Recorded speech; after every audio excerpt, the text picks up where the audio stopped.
Hey guys, welcome to a new video. Like, comment and subscribe if you enjoy. Without any further interruptions, enjoy the What If. Chapter 9, Konohagakure no Sato Council Chambers. How did the preliminaries go, Hokage-sama? Asked Hiyashi Hyuga as the other clan heads nodded in agreement.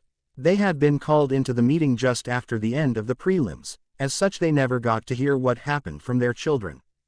Sarutobi sighed as he knew that some of what he had to tell them was going to cause an outrage. Everything went smoothly for the most part, except for a few deaths, said Sarutobi as many of the civilian council raised their eyebrows at this. Being rich civilians, they were in the mindset that nothing bad could ever happen in the village so long as they had ninja there to protect them, let alone someone dying. In total we had 3 deaths, 1 from the new village Oto, and 2 from our own village. That caught everyone's attention, especially the clan heads that hadn't been able to see their children before they came to the meeting. Who all has died, Hokage-sama? Asked Choza as he tried to remain calm in front of his leader, but his instincts as a parent were starting to take over. Seeing that all of the clan heads were almost to the point of hysterics, though they hid it well, Sarutobi decided to put their minds at ease. Don't worry, none of your children were among the deceased, he said as all of the worry left the clan heads to be replaced by an overwhelming feeling of relief.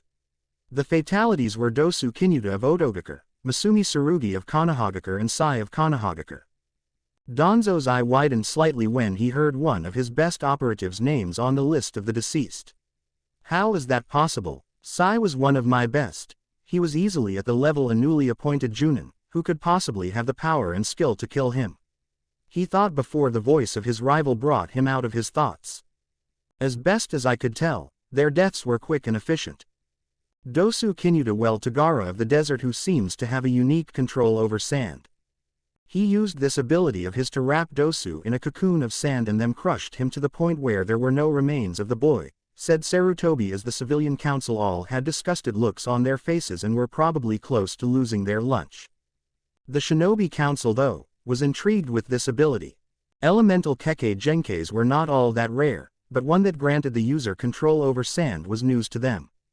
We'll have to look into this new ability, was the general thought process of the shinobi council. Masumi's death however was at the hands of one of the Kumo Kunoichi. This news brought scowls to the faces of the shinobi council. First Kumo had the gall to kidnap the last heir of the Namikaze and Uzumaki and now they kill one their aspiring genin. The Kunoichi, Karui, Naruto's other teammate was the one who killed him. She used a technique called Kumo style, whirlwind dance, that allowed her to literally shred Masumi to pieces, said Sarutobi, spitting the words teammate.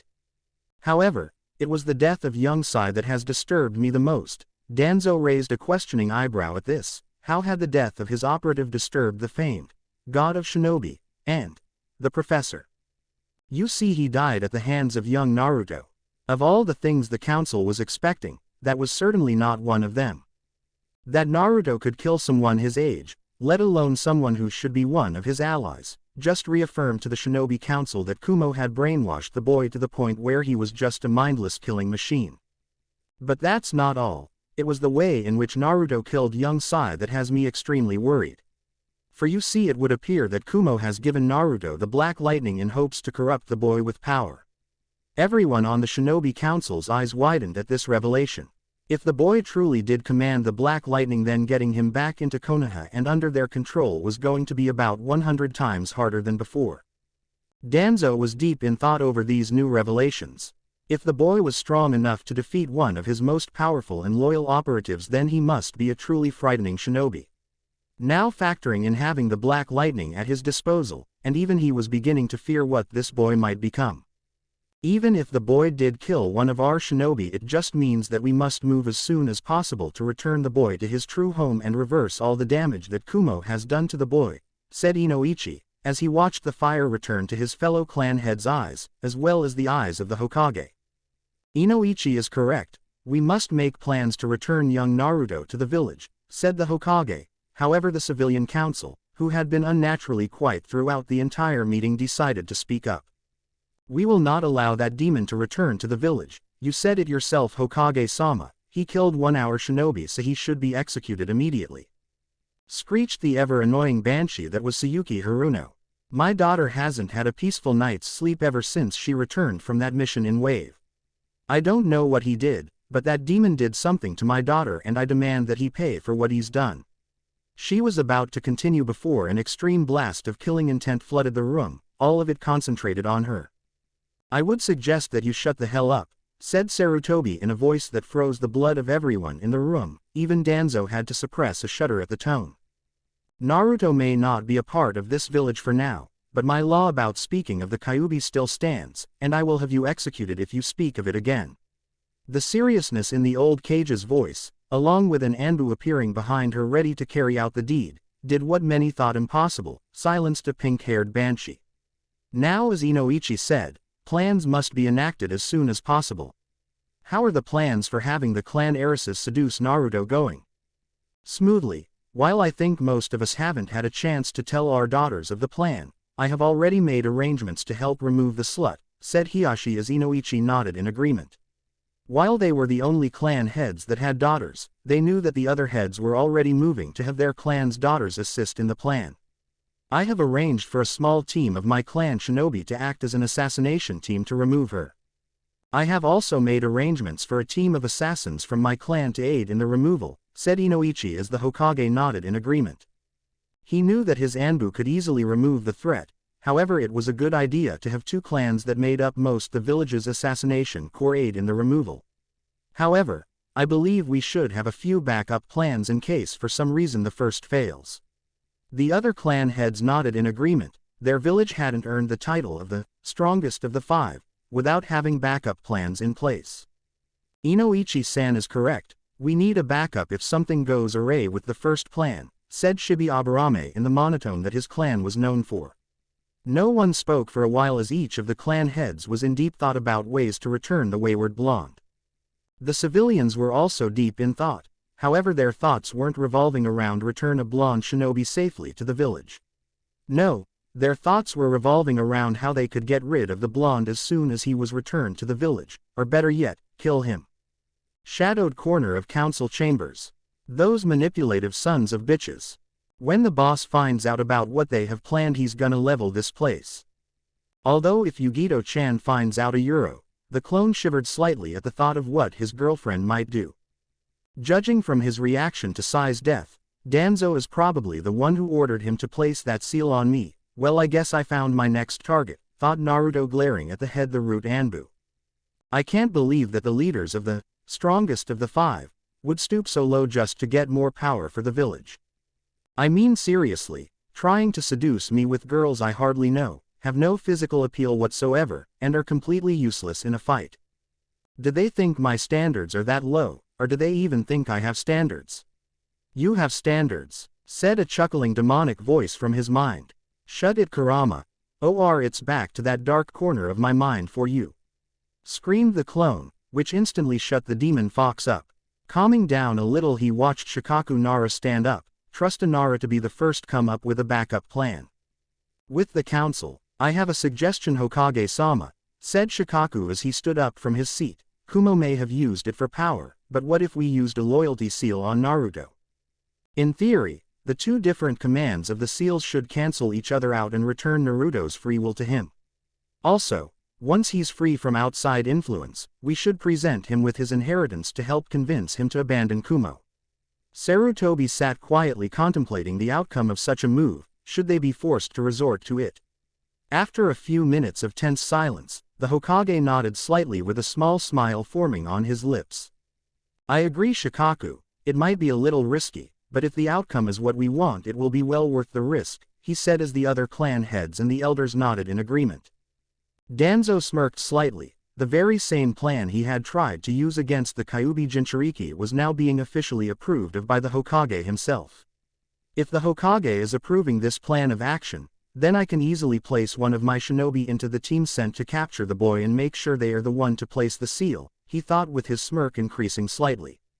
Very well, we will meet at the end of the week to discuss any other plans for returning Naruto to the village, said the Hokage before turning the clan heads, Inoichi and Hiashi specifically. Make arrangements for your daughters to begin seducing Naruto by tomorrow. The sooner we begin, the sooner Naruto will be back where he truly belongs. Sarutobi stood, along with everyone else in the room, before formally ending the meeting. If that is all, then this meeting adjourned. Like hell it is. With Team 20 same time. So sensei, what's the plan for the next month?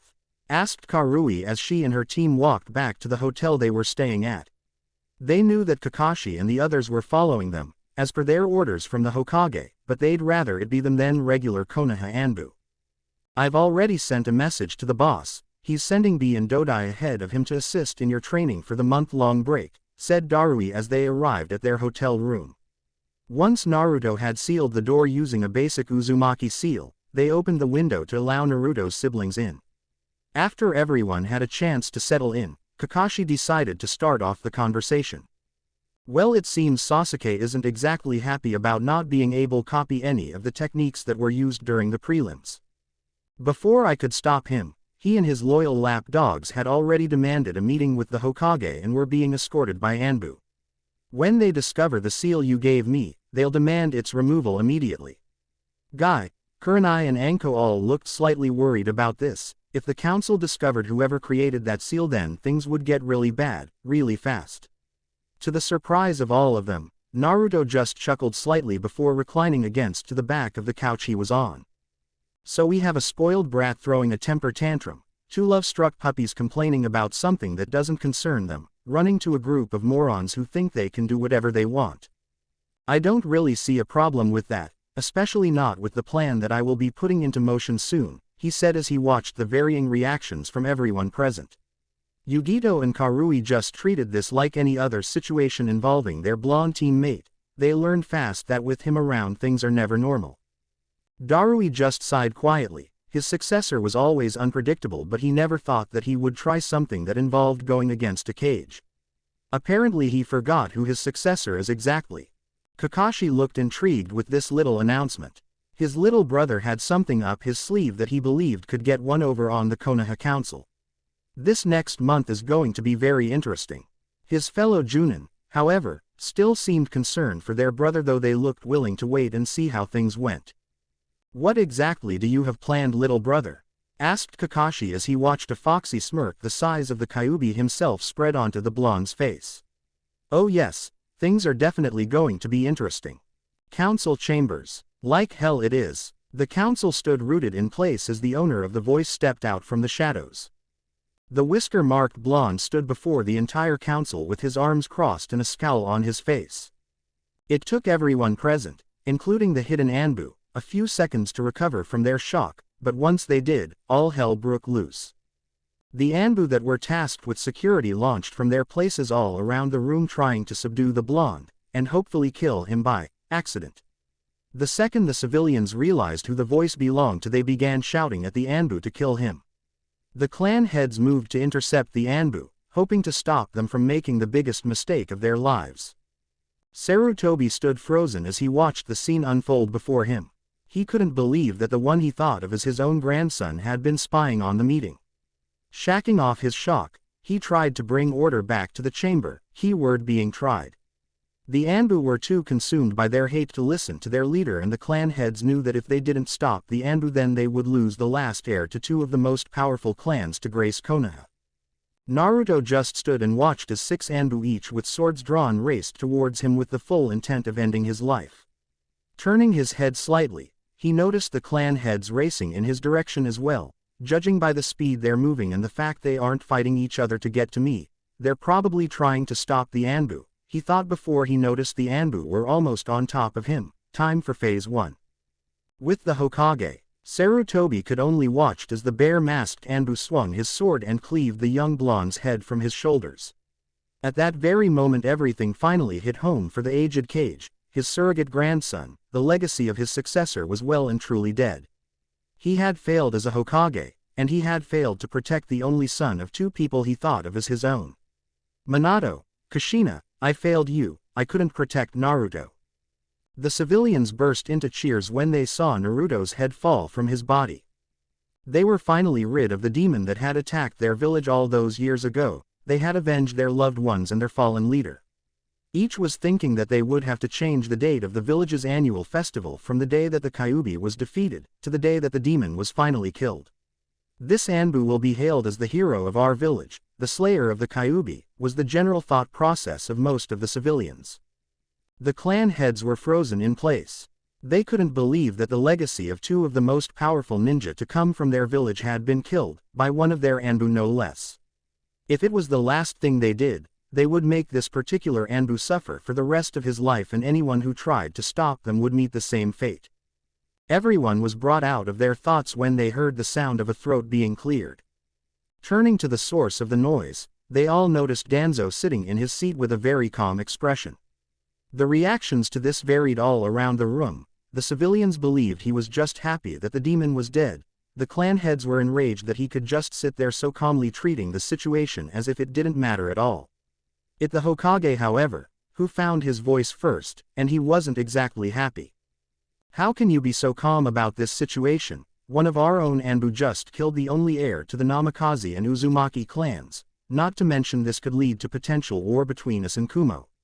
The death of one of their shinobi at the hands of our Anbu will not go over well," screamed the Hokage as his killing intent leaked from his body in waves. Danzo just turned to his old rival and smirked slightly. It wasn't his normal dark or plotting smirk though, it was a fox smirk. "You know, old man, I'm surprised that your so-called elite Anbu couldn't detect a simple substitution jutsu," he said with a chuckle. Sarutobi looked confused for a second before Danzo vanished in a puff of smoke, putting every shinobi present on the defensive. When the smoke cleared, it revealed a very familiar, and very much alive, whisker-marked blonde shinobi. "I am curious though as to how they became Anbu if they couldn't even detect a simple jutsu that most seasoned genin can detect." Before anyone had a chance to recover from their shock, the distinctive sound of another poof of smoke came from behind them.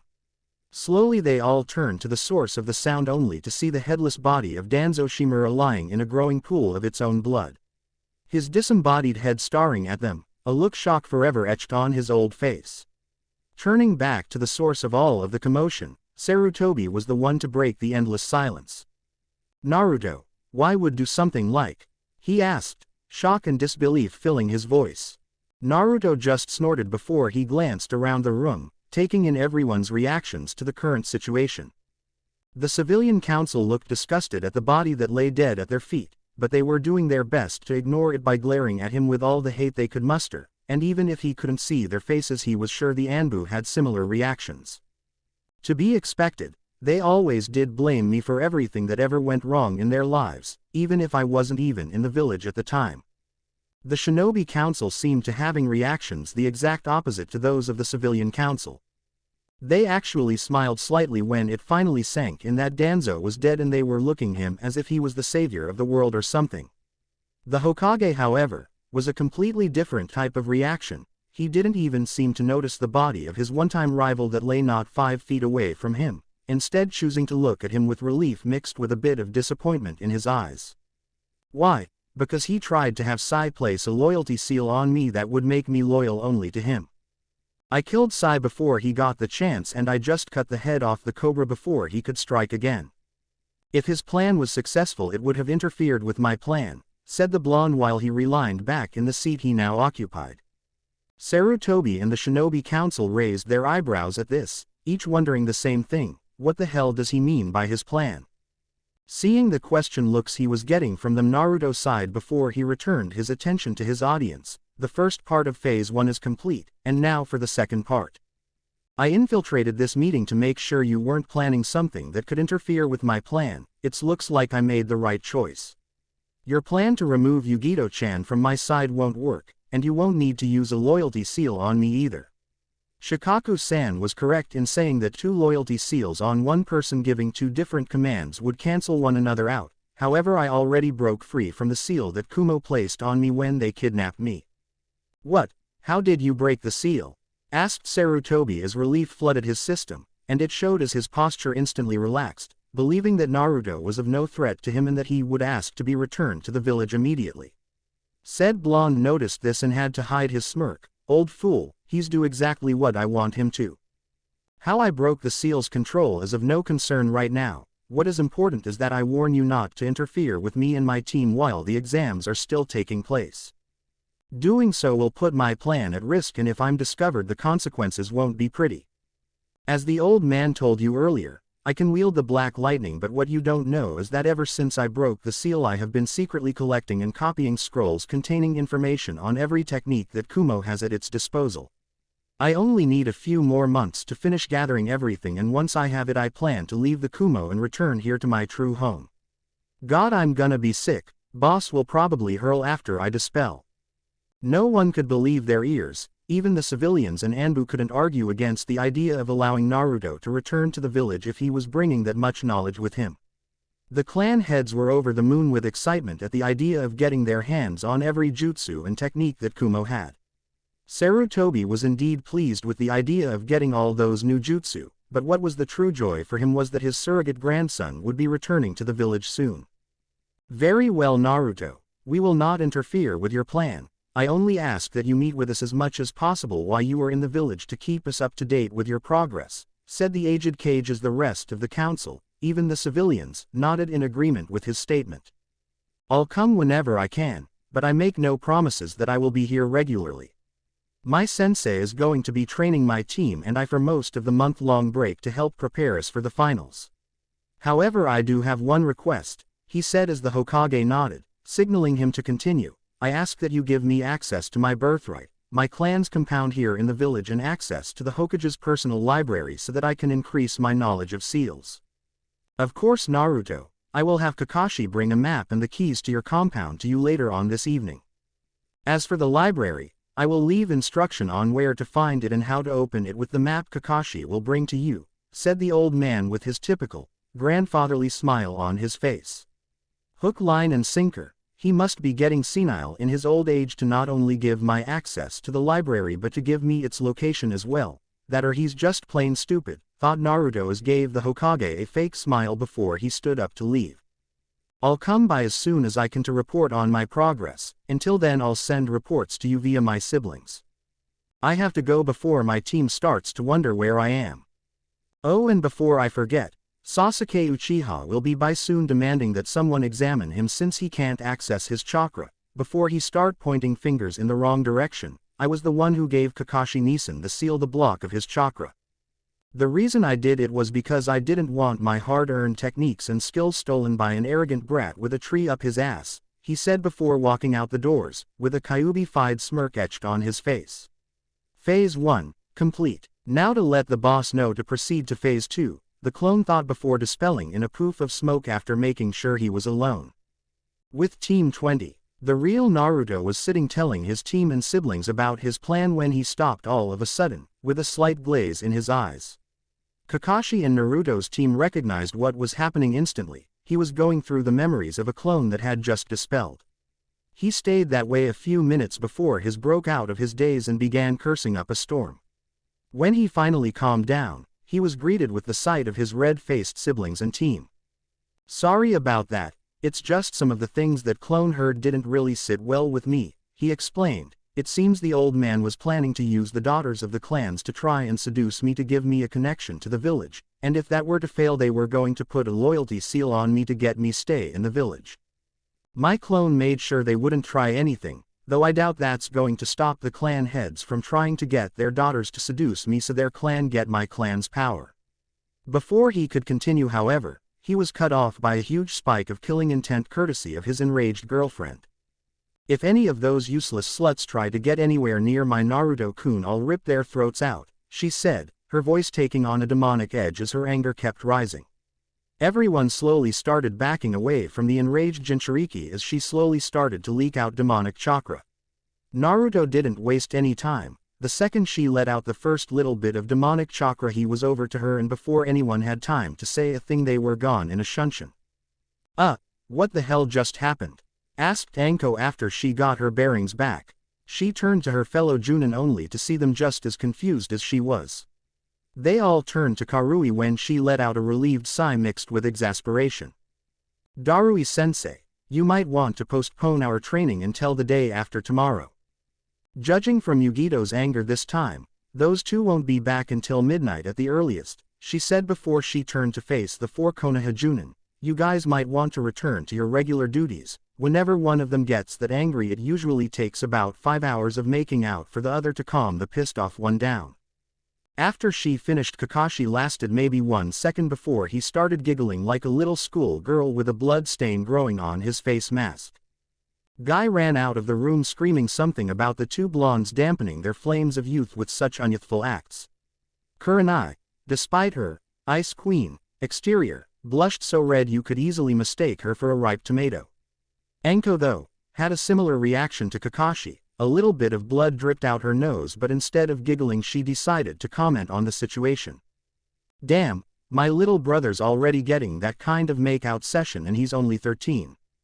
Lucky bastard's probably going to get laid before he's 15, she said with a smirk as Kurenai's blush deepened and Kakashi was propelled out the window that was still open by a huge nosebleed at the image that his perverted mind came up with.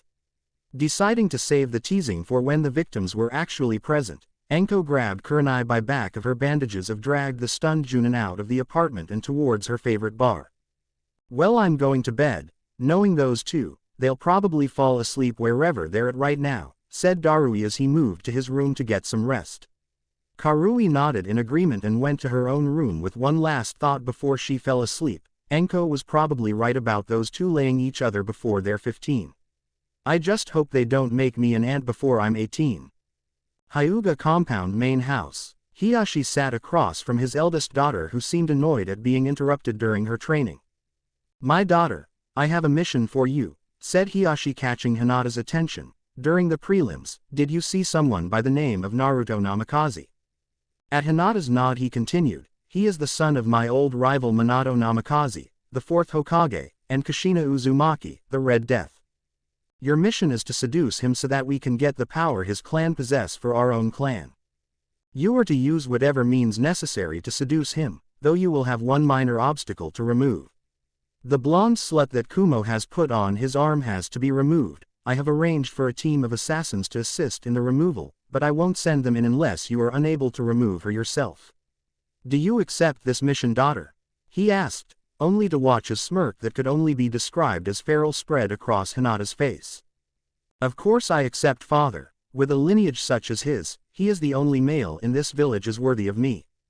The slut won't be a problem either. What could she possibly have compared to me, the heiress of the most prominent clan in Konoha? Don't worry, father. By the end of the Chunin exams Naruto-kun will be mine and the slut will be dead, she said before she got up and left to continue her training, her smirk never faltering. Finally, a man worthy of me. Don't worry, Naruto-kun, soon you'll be right where you belong, by my side as it should be. Chapter 10. Naruto walked through the forest behind the Hokage monument with his team and siblings following him. Kakashi had delivered the map to his clan's compound that morning along with instructions to the Hokage personal library. He and Yugito had returned early that morning only to be greeted by a smirking Anko and Kakashi who hadn't let up in their teasing one bit since they left the apartment. I still can't believe that you're getting a 5-hour-long make-out session and you're only 13. Man, I said it last night and I'll say it again, you're gonna get laid by the time you're 15. Said Anko while Kakashi started giggling with a slight blood stain on his mask. Said blondes blushed crimson for about the 100th time that morning. I swear, if this is the teasing we get when we go make out, then I don't want to imagine what Nissan will do when we actually do it, thought Naruto as he continued to lead them through the lush forests of Konoha. Knock it off with the teasing, sis, or I'll tell everyone your secret little fantasy, said Naruto with a smirk playing at his lips. Anko shut up instantly, a shocked look on her face. You wouldn't really do that, would you, little brother? She asked with a nervous laugh. The mischievous fox smirk on her little brother's face was the only answer she got. The little brat is starting to take after me more and more. They continued their journey in silence after that, with the only sound being that of Anko's murmuring about evil little brothers with big mouths. After another 20 minutes of walking, they came upon the beautiful sight that was the entrance to the Namikaze clan compound. Instead of the fancy iron-crafted gates that the other clan compounds were known for, the entrance to the Namikaze compound was a traditional torii gate with a brick wall surrounding the rest of the compound. At the top of the gate was the Namikaze clan symbol. 9 tomo surrounding the kanji for shinobi was carved into the wooden face of the gate in gold. No one spoke for what seemed like hours, but in reality were only a few minutes, before Kakashi decided to break the silence. Naruto, the gate is sealed with a blood seal that can only be released with the blood of a Namikaze or Uzumaki. Your mother and father were like parents to me. I spent most of my time when I wasn't on missions here with them. Your parents were true master of the art of sealing. With their combined knowledge and skill they managed to create the barrier that protects the compound. I still remember the first time your father showed me how the barrier worked, and to this day I am still amazed at what they created. The barrier around your compound is the ultimate defense, unbreakable except to those who know the secret behind it. Naruto, you need to stand in front of the gate and smear your blood on the seal in the center of it, Kakashi explained to amazement and confusion of everyone else. There wasn't any seal on the gate, just the opening that led into the compound. Hey Kurama, lend me your eyes for a second, said Naruto to his tenant. You got it, Kit, came the demonic reply from the fearsome Kyuubi. Naruto closed his eyes and felt the familiar prickling that signaled the change. Opening his eyes revealed the blood-red iris with slitted pupil and black sclera. Looking at the Torii gate now revealed a light blue barrier preventing anyone or anything from entering the compound.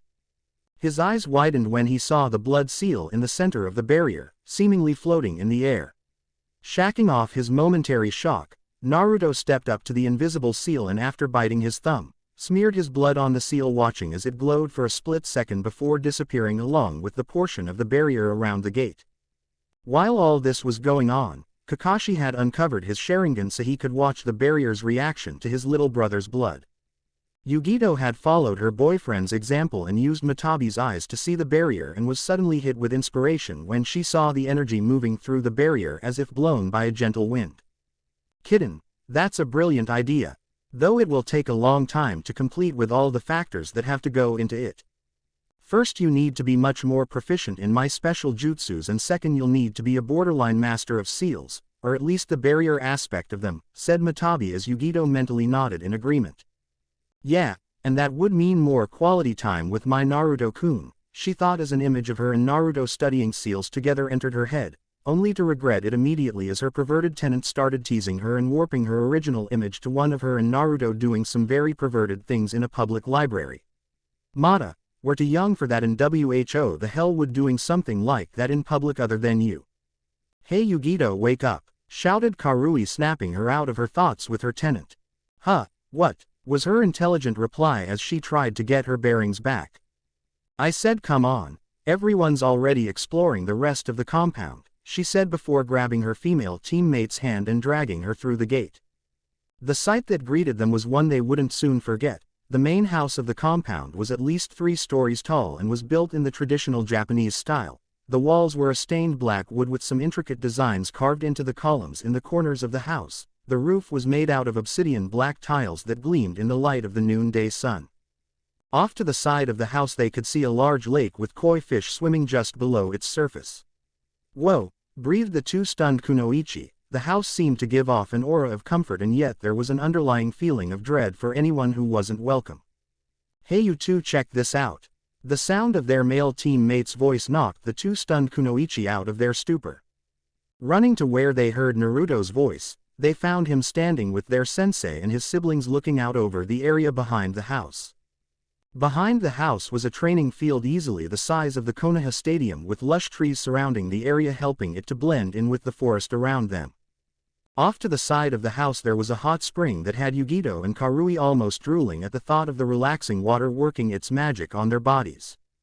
Well, let's take a look inside. After that I'm gonna find my father's library, said Naruto as he walked back around to the front door with everyone following.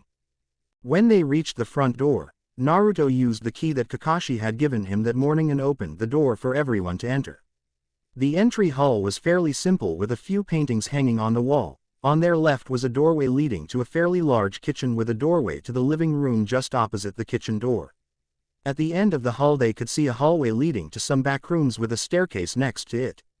Let's get our things put away then get some training done, we can explore the house later, said Naruto as he moved towards the steps where Kakashi indicated the bedrooms to be.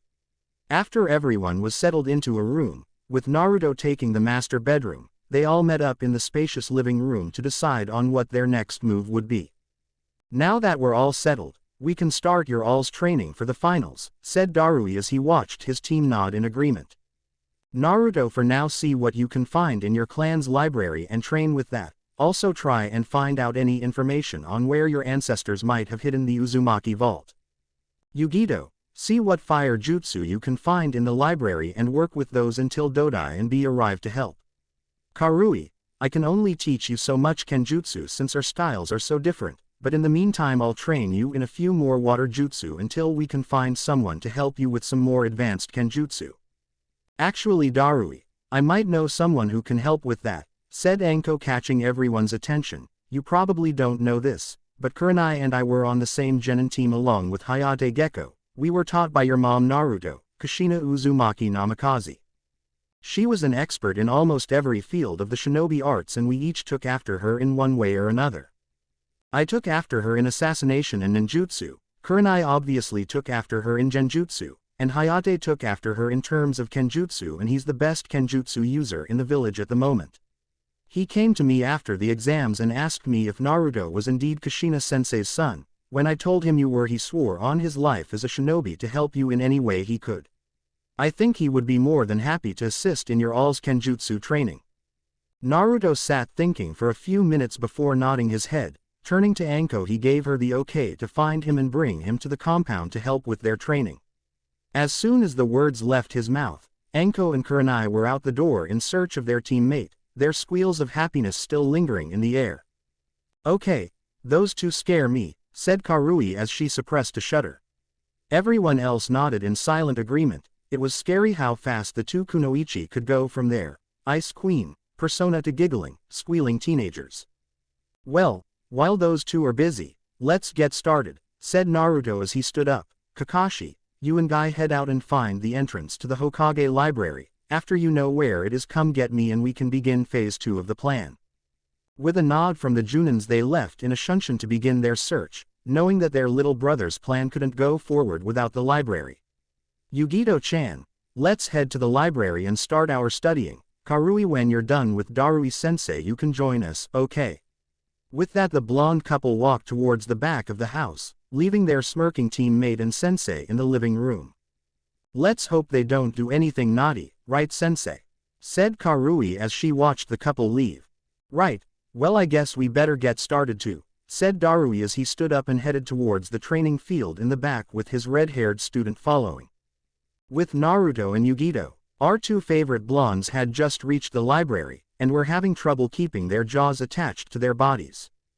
The library was huge. From what they could see, it was almost as large as the master bedroom, which took up a good chunk of the third floor. Somehow managing to pick his jaw up off floor, Naruto took a closer look around the library. Shelves upon shelves of books and scrolls lined the walls and the middle of the floor all the way to the back of room, where he could just make out the outline of a vault door. Come on Yugito-chan, let's take a closer look, he said, breaking his still dazed girlfriend out of her stupor. Nodding in agreement, the two of them started to explore the library and figuring out where everything was and how it was all sorted. The first thing they noticed was that the scrolls and books were sorted by into the 5 major categories: ninjutsu, genjutsu, taijutsu, sealing and kinjutsu. The ninjutsu section was further sorted into the 5 elemental categories and non-elemental ninja arts. These sections were further sorted by the ranking of the jutsu, starting as low as D rank and going all the way to S rank techniques. The genjutsu section was split into 2 sections, offensive and supportive, which were again sorted by rank. The taijutsu section was sorted into offensive and defensive styles, with a branch section for kenjutsu styles. The kinjutsu section, however, was only sorted by ranking, with the lowest rank being B rank. However, unlike the other sections in the rest of the library, this one was sealed behind a wall of glass with a blood seal in the center. The section on sealing was simply sorted into beginner, intermediate and advanced sections. Well, what do you want to start with, Yugito-chan? Well, I'd actually like to start learning more about seals, specifically the barrier aspects of them, said Yugito as she continued looking through the fire-style part of the ninjutsu section, and missed the million-watt smile that appeared on her boyfriend's face. Yugito-chan wants to study sealing with me, this has got to be one of the greatest days ever, screamed Naruto in his head while a chibi version of him was doing a victory dance. Yeah, now you two will have more time together and you can finally claim her as your mate, came the demonic voice of Kurama as he sent a mental image of Naruto and Yugito doing some very indecent acts in the Namikaze library to his blonde container. Naruto had to clamp his nose closed to prevent being blasted back by the massive nosebleed that came with the image in his head. "We're only 13, you pervert fox, we can't do anything like that yet." "Yet a euro," said Kurama with a raised eyebrow, "that's it, back to the dark corner of my mind for you." With that, Naruto cut the connection with his tenant with the screams of terror from the great Kyuubi lingering in his head. "Well, if you want to learn sealing, Yugito-chan, then I'd be more than happy to teach you the basics," said Naruto, only to receive a searing kiss courtesy of his very happy girlfriend. After Naruto managed to untangle himself from his still very excited girlfriend, he gave her his famous fox grin before taking out a scroll and unsealed the scroll that had the Uzumaki sealing basics in it. "Well then, let's begin. With Darui and Karui same time." "Alright Karui, for now I'll be teaching you a new Kenjutsu technique. This technique is unique because only people who have a natural affinity for lightning-style jutsu can perform it. It's called Kumos style lightning saw. To perform this technique you must channel your lightning chakra into your sword and form it into a serrated edge along the blade. Once you have the chakra formed, you need to slash at whatever your target is while releasing the chakra in your blade so that it forms into a flying saw that is almost impossible to block. When you have the technique down, this should be the results, said Darui as he drew his cleaver sword and began channeling chakra into blade. If one looked close enough they could see the faint outline of saw-like teeth along the edge of the blade, with the occasional arc of lightning flashing between the teeth. Raising his sword, Darui swung it at one of the many target dummies in the training ground behind the Namikaze house. From the sword a spinning saw of pure chakra launched at the dummy and cut through it like butter before dissipating into the air. This is a B-rank technique, and very difficult to master due to the incredible amounts of chakra control required to perform the technique. It will most likely take you the entire month to train this particular technique, but if Naruto's plan goes smoothly then you will have many more techniques to learn from the Hokage library, and if he agrees then Hayate himself. "Alright sensei, I think I'll start training with that technique later on tonight. How about we work on another elemental jutsu for now?" asked Karui while she mentally went through the steps she could take to help learn the lightning saw faster. "We'll save elemental jutsu for when the whole team is together. For now though we'll work on increasing your chakra control by having you walk on water while sticking the tips of Senbon to your body with your chakra," said Darui as a sadistic smirk crossed his face, one that Karui recognized instantly.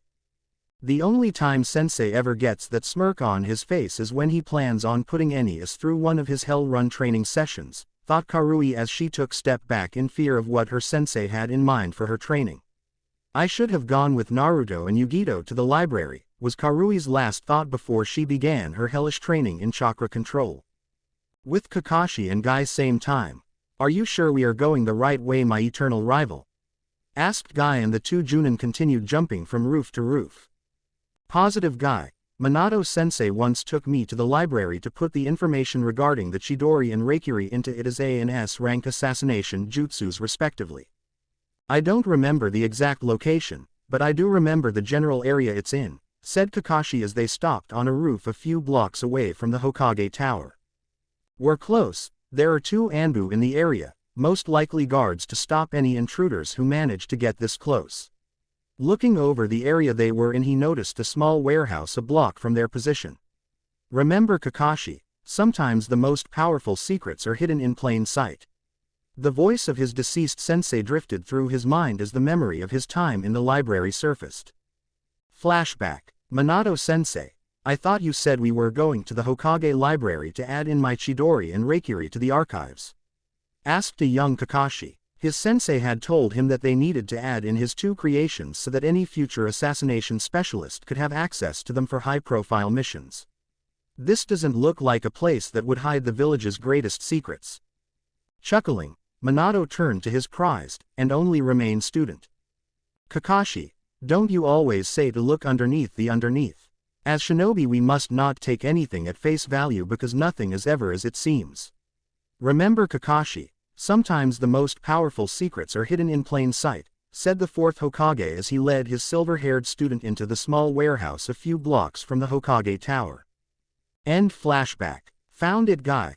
said Kakashi as said green spandex-wearing shinobi moved over to look at the warehouse. Not exactly the place I would have chosen to hide the village's greatest secrets, he said as he continued to look at the building. Maybe, but it's like my sensei once said, sometimes the most powerful secrets are hidden in plain sight. Come on, let's get back to the compound. Naruto's going to want to start the second phase of his plan as soon as possible.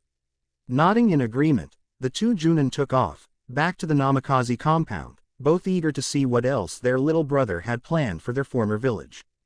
Namikaze compound later that night. Team 20 sat across from Naruto's siblings in the living room of the Namikaze house, with one extra face present. Hayate Gecko sat in between his two former teammates, staring at Naruto with a pleading look in his eyes. Noticing the look in his new guest's eyes, Naruto decided to get things started. Hayate-san, my sisters say that you studied under my mother with them, and while I trust their judgment, I would like to confirm some things for myself, said Naruto as Hayate nodded in understanding, silently asking him to continue. First off, if my mother was still alive and she had decided to leave the village for some reason, would you follow her, or would your loyalties stay with the village?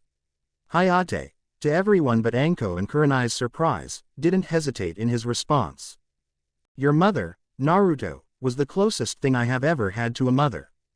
Like you, I never had the chance to meet my parents, but when I was placed on Kushina-sensei's team I finally found the closest thing to a mother that I would ever know. She took me in, the same way Minato-sensei took in Kakashi. They were my family and my loyalties to my family have and always will be greater than that of my village. No one spoke for a while, all of them overwhelmed by the emotion in Hayate's voice as he spoke of his former sensei.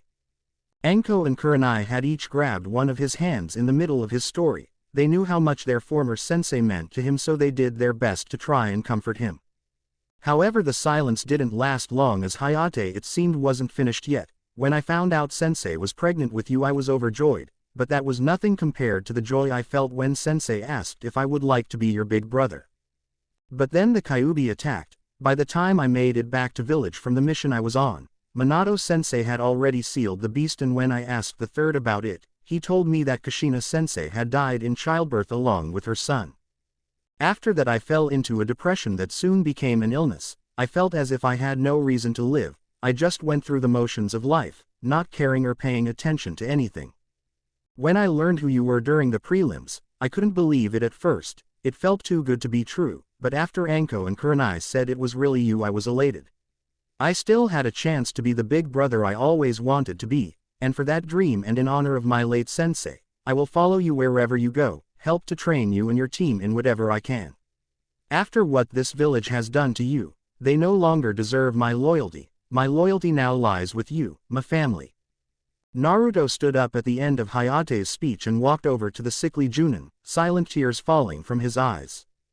Kneeling before the swordsman, Naruto enveloped him in a brotherly hug, the joy of finding a long-lost sibling overwhelming the both of them.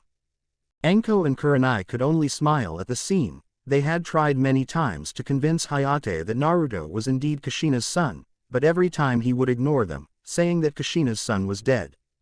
To finally see the two together as it always should have been, was enough to bring tears of joy to the eyes of the Ice Queens. Kakashi was smiling under his mask at the scene. He and Hayate had been the closest things the other had to a brother because of their senseis. For him, seeing the two brothers united like they should have been from the beginning was almost too much for the famous copy ninja.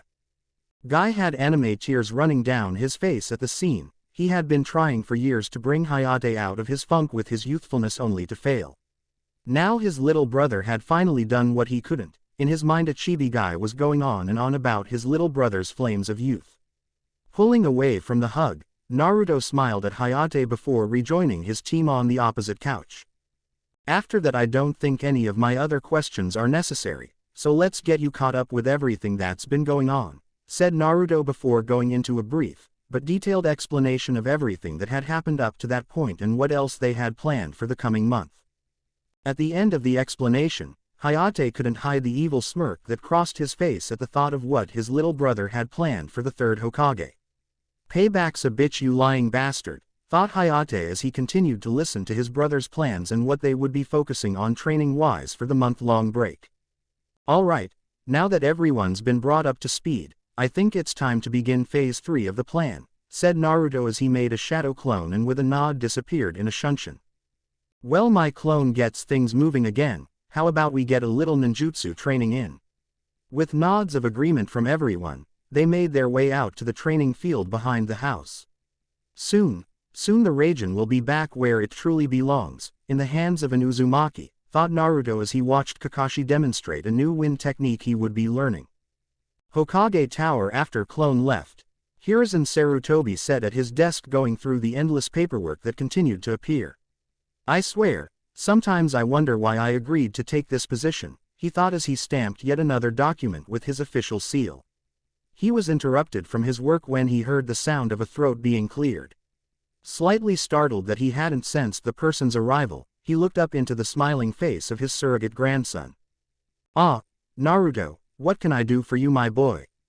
Asked Sarutobi with a smile, though he was silently wondering how Naruto had achieved such advanced stealth abilities. To be able to sneak up on me is no easy feat. Little did he know, Naruto, the answer to his question. Old fool must really be going senile if he didn't sense my approach, that he thinks he doesn't have to worry about anyone trying to attack him while he's in the village. Actually, I have a request to make of you, said Naruto, catching Sarutobi off guard slightly. What do you know of the Raijin sword? Well, it is a legendary blade that is said to have been forged from a lightning bolt with the ability to cut through anything and everything it comes in contact with. My former sensei, the second, actually wielded the blade in combat many times, however it was stolen from the village a few years back by a rogue ninja by the name of Aoi Rokusho, said Sarutobi, not caring if he was divulging village secrets to someone not even from his village. What? These fools allowed some useless traitor to steal an Uzumaki treasure. I swear if it's the last thing I do, this village will pay for its crimes against my clan. If it has been stolen, then I most ask that send out a team to retrieve the blade immediately. The Raijin is a key factor in whether or not my plan is successful. If I don't have it, then it could not only mean the failure of my plan, but also result in my death, said Naruto as he watched the Hokage's face go from confused to horror in mere seconds. Senile old man is playing right into my hands. Don't worry, Naruto, I promise that by the end of the week you will have the Raijin in your possession.